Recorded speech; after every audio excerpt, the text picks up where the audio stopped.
सर्वेभ्यः। सरस्वती नमस्तुभ्यं वरदे कामरूपिणी विद्यारम्भं करिष्यामि सिद्धिर्भवतु मे सदा। जोलो द्वादशांगमयी जिनवाणी माता की जय। परम पूज्य गणिनी प्रमुख श्री ज्ञानमती माता जी की जय। भव्यात्माओं, कार्यक्रम शुरू हो रहा है। गोमठ सार जीव कांड ग्रंथ का स्वाध्याय जो 20 नवंबर से शुरू हुआ है, मंगलाचरण प्रारंभ होता है। सिद्धम शुद्धम पणमीय जिणेन्द्रवर्णिमि चंद्रमकलंकम गुणरयण भूषणोदयं जीवस्य परुवणं बोच्छम्। अब हम आज चलते हैं आगे 7वीं गाथा में। यानी फिर गुण स्थानों के भेद में 14 नाम दिए हैं। 1 से लेकर 14 तक 14 गुण स्थान होते हैं। उनका क्रम से एक एक का लक्षण बताते हैं। तो 7वीं गाथा पर आइएगा। मिच्छोदयेन मिच्छत मिच्छोदयेन मिच्छत मसद्दाणं तु तच्च अत्थाणम् मसद्धहणं तु तच्च अत्थाणम् एयन्तं विवरीयम् एयन्तं विवरीयं विनयं संसैदमन्नाणम्। विनयं संसैदमन्नाणम्। एक साथ गाथा सब लोग पढ़ेंगे। मिच्छोदयेन मिच्छत मसद्दाणं तु तच्च अत्थाणम् एयन्तं विवरीयं विनयं संसैदमन्नाणम्।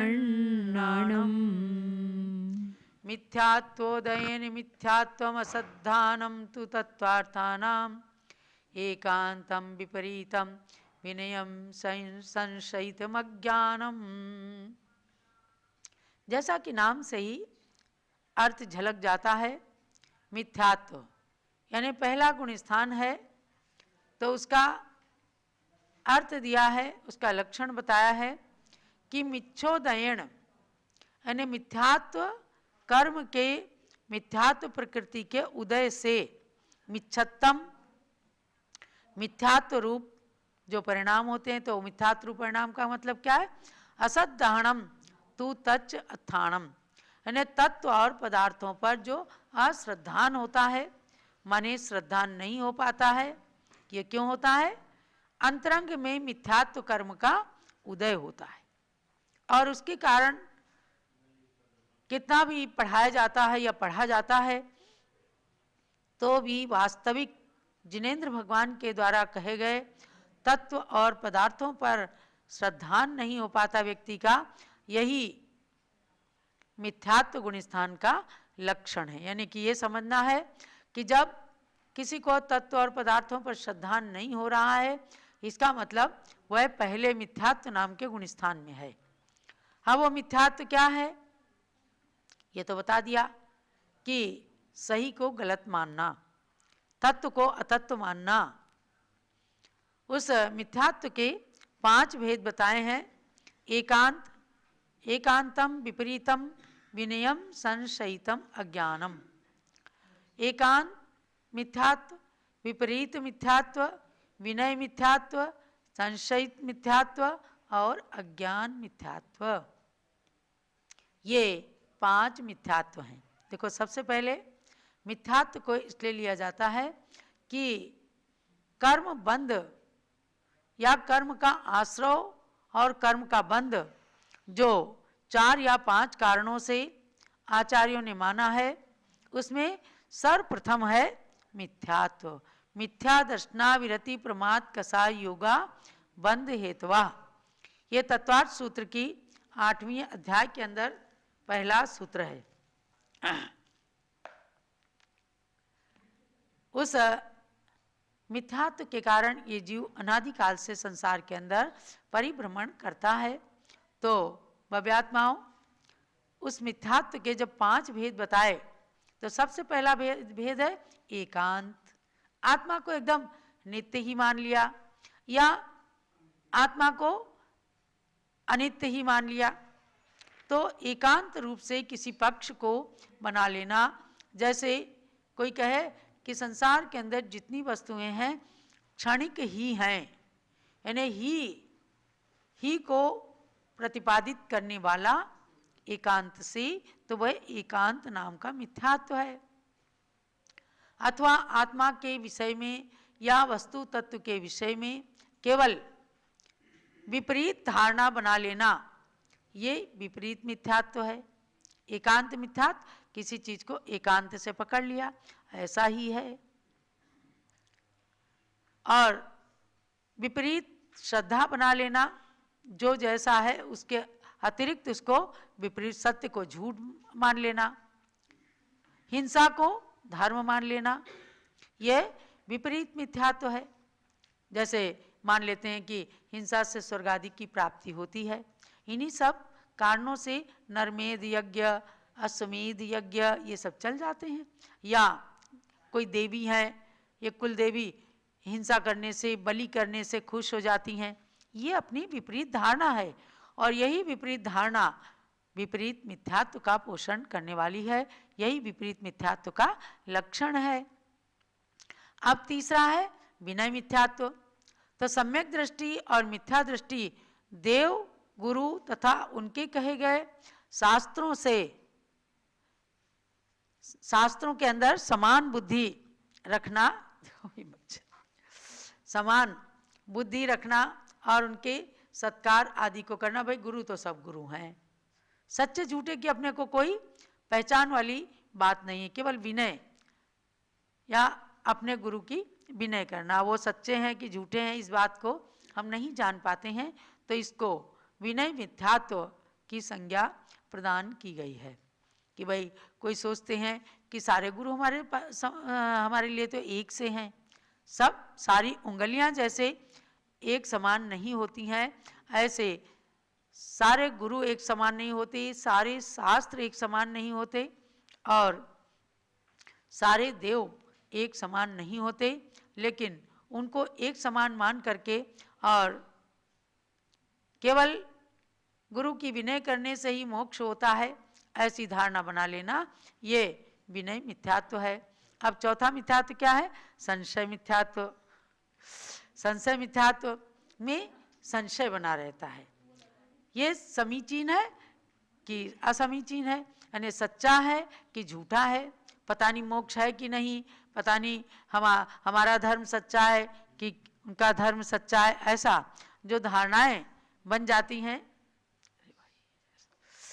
तो उसको कहते हैं संशय मिथ्यात्व। जैसे ही कोई सोचता है कि निर्ग्रंथ अवस्था से मोक्ष है या सग्रंथ अवस्था से भी मोक्ष है, ये कंफ्यूजन पैदा कर देता है, तो इसको मानना ये संशय मिथ्यात्व है। अब अंतिम मिथ्यात्व का नाम है अज्ञान मिथ्यात्व। अज्ञानी लोग जिस प्रकार से सच्चाई को न मान करके जीवादि पदार्थों को कह देते यही है, इसी प्रकार से है, इस तरह से विशेष रूप से न समझने को अज्ञान मिथ्यात्व कहते हैं। अरे इस मिथ्यात्व के कारण ही भगवान महावीर के जीव ने मरीचि की पर्याय से लेकर के और महावीर बनने तक न जाने कितने भवों में परिभ्रमण किया है। और जब ये मिथ्यात्व छूटा, सम्यक दर्शन की ओर वे अग्रसर हुए, तब एक शेर की पर्याय से भी उन्होंने अपने जीवन का उत्थान प्रारंभ कर दिया। और तीर्थंकर जैसे महापुरुष के पौत्र होने के बाद भी यदि उन्हें अभिमान रहा, अहंकार रहा और उसके कारण उन्होंने विपरीत मतों का पोषण किया, अज्ञानी रहे, मिथ्यात्वी रहे, तो उनको बोध नहीं आया। और इस प्रकार से करके वे संसार में एक कोड़ा कोड़ी सागर वर्ष तक परिभ्रमण करते रहे। और उसके बाद जब बने तो एकदम 8-9 भव में वे शेर की पर्याय से महावीर बन गए। और महावीर भगवान के जो प्रथम गणधर गौतम स्वामी थे, उनका भी क्या हाल था, बहुत ज्ञानी थे, लेकिन ज्ञान के साथ मिच्छोदयन मिच्छत्तम असद्दहणम, मिथ्यात्व के उदय से उनके भी तत्व के प्रति श्रद्धान नहीं था। श्रद्धान में दो चीजें ली हैं कि एक तो तत्वों का अश्रद्धान होना और एक अतत्वार्थ का श्रद्धान होना, यानी विपरीत चीजों का जो तत्व रूप नहीं है वह उनका श्रद्धान हो जाना, ये भी मिथ्यात्व है। तो इंद्रभूति क्या थे? 500 शिष्यों को लेकर वेद वेदांग का ज्ञान कराते थे, लेकिन उनकी सम्यक्त्व नहीं था। जैसे ही महावीर के समोशरण में आए, एकदम मानस तम को देखते ही मान गलित हो गया कि मैं संसार में अपने को सबसे बड़ा विद्वान मानता था, लेकिन ये तो सर्वज्ञ हैं, वीतरागी हैं, हितोपदेशी हैं, इनके सामने तो मैं कुछ भी नहीं हूं। और बस इतनी भावना आते ही उन्होंने अपने को समर्पित कर दिया महावीर स्वामी के चरणों में और निर्ग्रंथ दिगंबर दीक्षा धारण करके केवल सम्यक दृष्टि ही नहीं बने, वे मनः परिये ज्ञानी भी बन गए। देखो उत्थान होता है तो कैसे उत्थान होता है कि एकदम ज्ञान तो उनके पास था ही, वह मिथ्यात्व सहित था, तो कुमति कुशुद्ध ज्ञान रूप से था, और जैसे ही सम्यक दर्शन हुआ तो सारा का सारा ज्ञान उनका सच्चा ज्ञान बन गया और पुनः उन्होंने ही उस मिथ्या मतों का तमाम चीजों का खंडन किया और इतनी योग्यता आ गई कि अंतर मुहूर्त के अंदर उन्होंने भगवान महावीर की दिव्य ध्वनि को द्वादशांग के रूप में निबद्ध कर दिया। तो भव्यात्माओं, मिथ्यात्व और सम्यक्त्व की ये परिणति है। जब तक जीव मिथ्यात्व में रहता है, यानी गलत श्रद्धान करता है, गलत स्वयं धारणा बना लेता है, गलती को स्वीकार नहीं कर पाता, अहंकार के वशीभूत रहता है, सच्चे गुरुओं की अवहेलना करता है, दूसरों के प्रति ईर्ष्या करता है, निंदा करता है सच्चे गुरुओं की, तो उनके समझो मिथ्यात्व है। यानी मिथ्यात्व का संबंध किससे है? निंदा चुगली आदि से। जो सम्यक दृष्टि है वो कभी पर की निंदा नहीं करेगा। इसलिए कहा है कि दोषवादी च मौनम, जहां दोषों का कथन चल रहा हो, जहां कहीं सच्चे लोगों की निंदा चल रही हो, उसमें मौन रहें या उसका निराकरण करें, उसका समाधान करें, तो आपको अच्छा माना जाएगा।